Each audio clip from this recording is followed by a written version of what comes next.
Bien-aimés, je suis vraiment heureux de partager avec vous une bouchée de la parole à la table du Seigneur.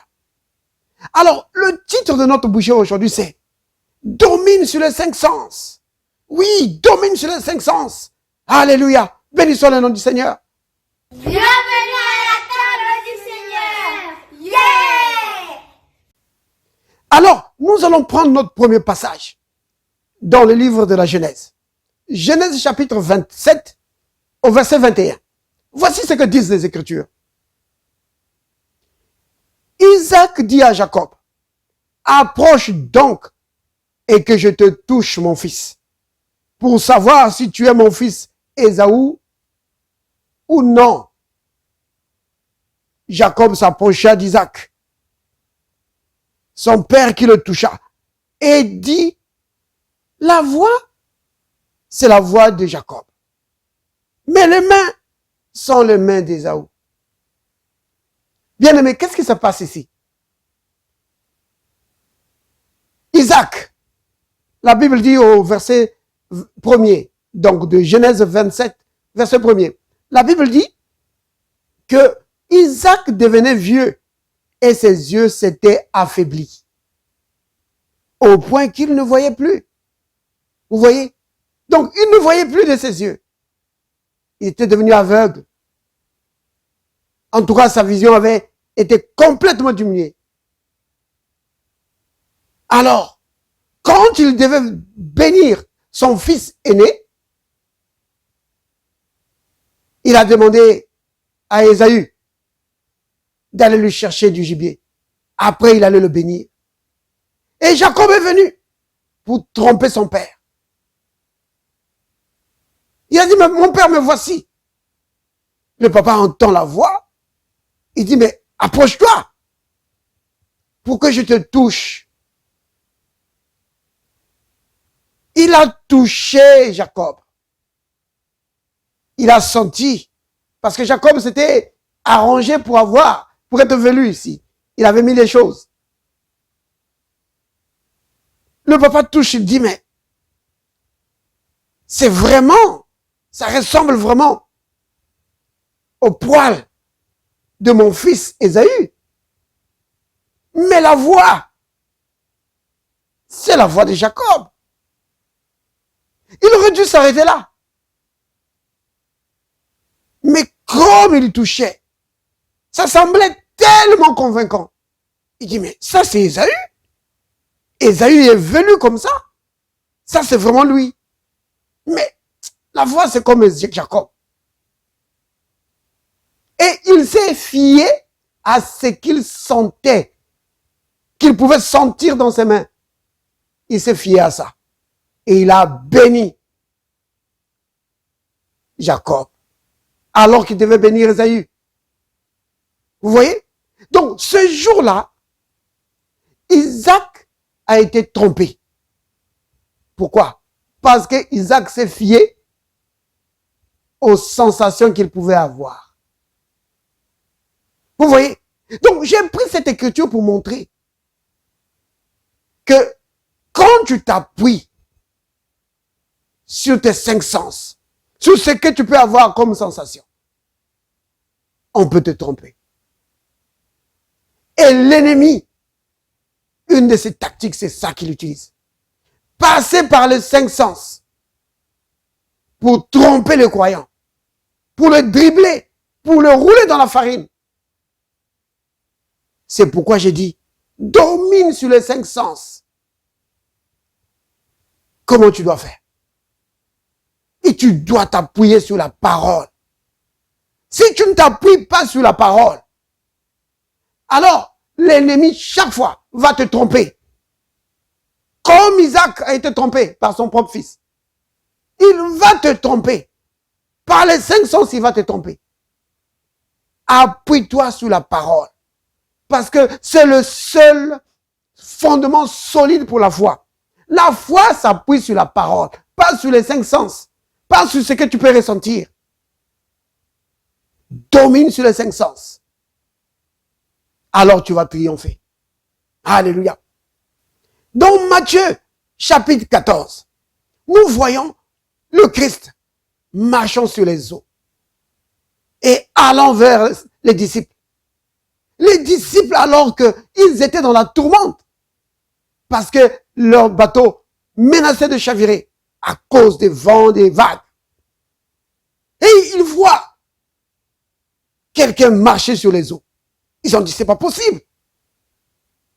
Un humain ne peut pas marcher sur les eaux. Ça doit être un fantôme. Alors ils ont eu peur. Le Seigneur leur dit, ne craignez pas, c'est moi. Et Pierre lui dit, Seigneur, si c'est toi, ordonne que je vienne vers toi. Le Seigneur lui dit, viens. Oh là là. Pierre a dit, Seigneur, dis une parole, donne-moi une parole sur laquelle je peux m'appuyer. Le Seigneur dit, viens Pierre. Oh là là. Pierre s'appuie sur cette parole du Seigneur. Et il marche sur les eaux. Vous voyez? Oh là là. Matthieu chapitre 14. Alors, il a dit ceci. Au verset 28. Pierre lui répondit, Seigneur, si c'est toi, ordonne que j'aille vers toi sur les eaux. Et il dit, viens. Pierre sortit de la barque et marcha sur les eaux pour aller vers Jésus. Bien-aimé, voici une question. Quand Pierre est sorti de la barque, pourquoi est-ce qu'il n'a pas coulé? C'est parce qu'il s'appuyait sur la parole de Jésus. Vous comprenez? C'est ça la foi. La foi s'appuie sur la parole du Maître, du Seigneur. Et il s'est appuyé sur cette parole. Et aussi longtemps qu'il s'appuyait sur la parole du Seigneur, c'était quelle parole? Viens. Le Maître a dit viens. C'était ça. Alors il s'est appuyé dessus. Aussi longtemps qu'il s'est appuyé dessus, il marchait sur les eaux. Mais non, la Bible ne nous dit pas combien de mètres il a marché. Bien aimé, même s'il a marché un seul pas, c'est beaucoup. Parce que rien que se tenir sur les eaux, c'est un miracle. Parce qu'un humain, quand tu te tiens sur l'eau, tu coules. Mais lui ne coulait pas, il flottait. À cause de sa foi sur la parole du Seigneur.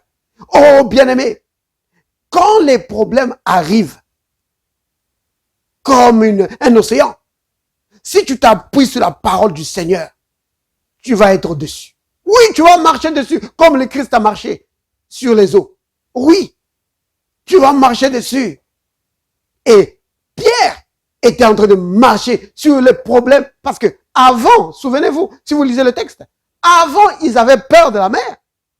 Mais maintenant, en s'appuyant sur la parole du Seigneur, Pierre marchait sur les eaux, les mêmes problèmes qu'il avait peur avant.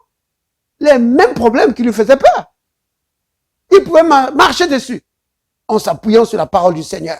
Oh, bien-aimé, quand tu peux trouver la parole du Seigneur, quand tu peux la méditer et t'appuyer dessus, les problèmes qui te faisaient peur avant, tu vas marcher dessus. Les situations qui avant te faisaient peur, tu vas marcher dessus, tu vas vaincre dessus. Oh oui, certainement, tu vas faire comme Pierre. Et Pierre est en train de marcher dessus. Maintenant, regardez la situation. C'était le Christ qui marchait sur les eaux et allant vers Pierre. Et Pierre marchait sur les eaux, allant vers le Christ. Deux personnes marchant sur les situations, marchant sur les eaux. Alléluia. C'était merveilleux. Oh là là. Maintenant, regardez. Mais voyons, c'est ici que ça se gâte. Mais voyons que le vent était fort. Il eut peur. Et il commença à s'enfoncer. Il s'écria, Seigneur, sauve-moi. Aussitôt, Jésus étendit la main, le saisit et lui dit, homme de peu de foi, pourquoi as-tu douté? Le Christ lui dit, Pierre, tu es en train de vivre un miracle. Mais tu as gâché le miracle que tu es en train de vivre. Oui, tu as arrêté le miracle parce que tu es entré dans le doute. Vous voyez? Qu'est-ce qui s'est passé ici?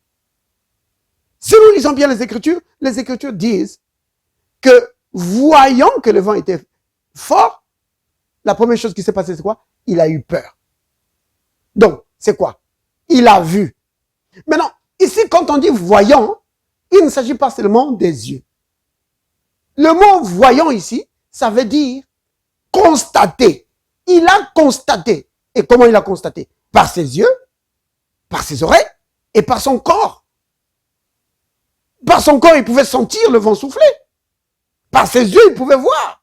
Et ses oreilles pouvaient entendre. Vous comprenez? De quoi je parle ici? Des 5 sens. Les 5 sens ont été sollicités. Et quand ces 5 sens ont été sollicités, il a eu peur. Et la peur a ouvert la porte à l'ennemi. Et quand la peur vient, bien-aimé, la peur vient pour lier ta foi. La peur va lier ta foi. Et qu'est-ce qui s'est passé après? Il a sombré. Vous voyez? C'est vraiment ça qui s'est passé. Les 5 sens ont été sollicités. Et alors, lui, Pierre, il a cessé de regarder ou de s'appuyer à la parole de Jésus. Vous voyez? Aussi longtemps qu'il s'appuyait sur la parole de Jésus, tout était bien. Vous voyez? Il triomphait sur les situations. Mais quand il a détourné ses yeux de Jésus, de sa parole, et qu'il a regardé maintenant à la situation, à ce que lui disaient les 5 sens. Vous comprenez, bien aimé? C'est ça le problème. Les 5 sens vont te parler. Ils vont te dire que tu as toujours mal. Les 5 sens vont te dire que non, ici ça ne va pas. Les 5 sens vont te parler. Et si tu détournes ton attention de la parole, que tu fixes ton attention sur les 5 sens, oh bien-aimé, tu vas sombrer comme Pierre. Vous comprenez? C'est pourquoi j'ai dit, domine sur les 5 sens. Si tu veux vaincre, si tu veux marcher dans la victoire, tu dois dominer sur les 5 sens. Tu dois apprendre à t'appuyer sur la parole et à mettre les 5 sens de côté. Oui. Et c'est ce que Pierre aurait dû faire ce jour-là. Il aurait dû dire que vent, tu ne peux pas m'arrêter. Parce que le maître m'a dit, viens, et je vais y aller. Tu ne peux pas m'arrêter, vent.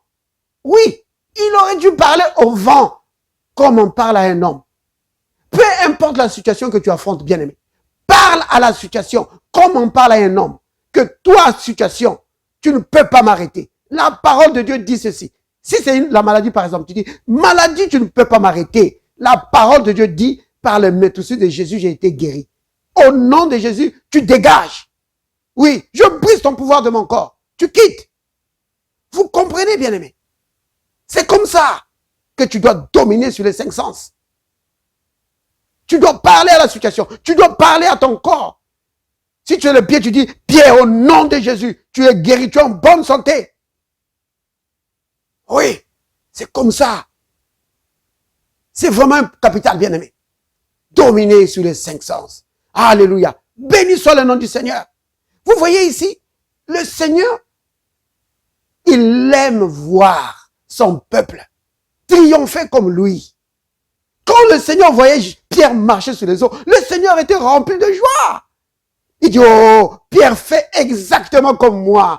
Pierre domine sur la situation comme moi. Oh, Pierre, viens, marchons ensemble sur les situations. Dominons ensemble sur les situations. Pierre, viens. Oui, le Seigneur était content.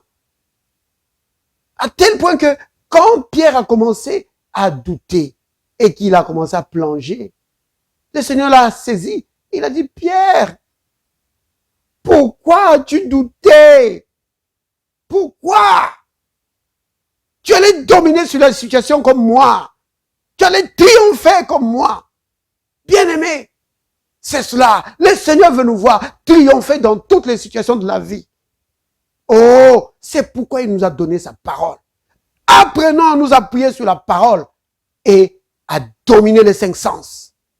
Oui, quand tu pries pour quelqu'un ou quand on prie pour toi, si la situation ne change pas tout de suite, bien-aimé, ne commence pas à paniquer.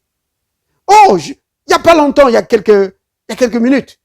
Bon, maintenant ça va faire à peu près 1 heure ou 2. J'ai prié pour mon fils. Il avait mal, très mal au ventre. Il se tordait sur le sol. Quand j'ai prié pour lui, rien ne semblait se passer. Oui, rien ne semblait se passer, bien-aimé. Alors là, tu peux te demander, mais alors, est-ce que ça marche? Il est toujours en train de crier de douleur. Mais après quelque temps, bien-aimé, allez, c'est parti. À tel point que c'est lui maintenant qui est là en train de s'agiter et il demande à manger, il veut manger. Vous comprenez, bien-aimé? Bien sûr, quand tu pries comme ça et que tu vois que la situation ne change pas, oh, la tentation de se dire, oh, ça n'a pas marché, elle est vraiment grande. Cependant, bien-aimé, nous devons apprendre. Et moi le premier, oh oui, je vous l'assure, moi le premier, nous devons apprendre à nous appuyer sur la parole pour dire que je ne vais pas me laisser perturber par ce que je vois. Je ne vais pas me laisser perturber par ce que je ressens. Je m'appuie sur la parole. La parole de Dieu est la vérité et la parole de Dieu, ça marche. Alléluia. Béni soit le nom du Seigneur. Amen. Père, merci pour ta parole que tu nous as donnée.